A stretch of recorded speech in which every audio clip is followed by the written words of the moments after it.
മണ്ണെണ്ണ വിളക്കിന്റെ വെളിച്ചത്തിൽ കേരളത്തിൽ ആദ്യത്തെ സിസേറിയൻ നടത്തിയ വനിതയെ നിങ്ങൾ അറിയുമോ?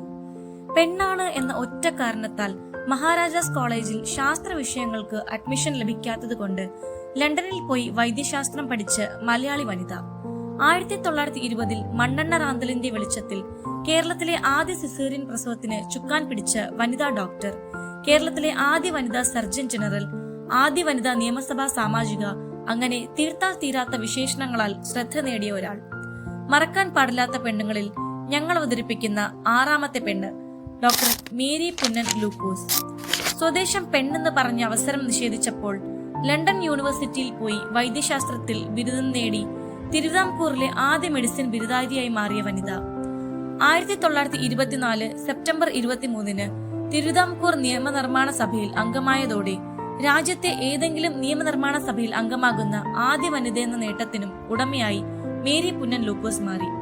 അതേ വർഷം തന്നെ സംസ്ഥാന ആക്ടിംഗ് സർജൻ ജനറലായി സ്ഥാനക്കയറ്റം നേടിക്കൊണ്ട് ഇന്ത്യയിലെ ആദ്യത്തെ വനിതാ സർജൻ ജനറലായി നിയമിക്കപ്പെട്ടു. മേരിയുടെ സമർപ്പണവും പുരോഗമനപരമായ ചിന്താഗതിയുമെല്ലാം മെച്ചപ്പെട്ട മെഡിക്കൽ സൗകര്യങ്ങൾ കേരളത്തിലെ ജനങ്ങൾക്ക് ലഭിക്കാൻ കാരണമായി. സ്ത്രീകളുടെയും കുട്ടികളുടെയും പരിചരണം സുരക്ഷിതവും സുഗമമാക്കുന്നതിനുള്ള ധാരാളം ആധുനിക രീതികൾ അവർ സ്വന്തം നാട്ടുകാർക്ക് പരിചയപ്പെടുത്തി. ഉയർന്ന സാമ്പത്തിക സ്ഥിതിയുള്ള വീടുകളിലെ സ്ത്രീകൾ അവരുടെ പ്രസവ ആവശ്യങ്ങൾക്കായി പരമ്പരാഗത വയറ്റാട്ടുകളെ ആശ്രയിക്കുന്ന കാലമായിരുന്നു അന്ന്. ആ ജോലിക്കാർക്ക് വേണ്ടി കൂടി ശബ്ദമുയർത്തുന്നതിൽ മേരി ശ്രദ്ധ ചെലുത്തി.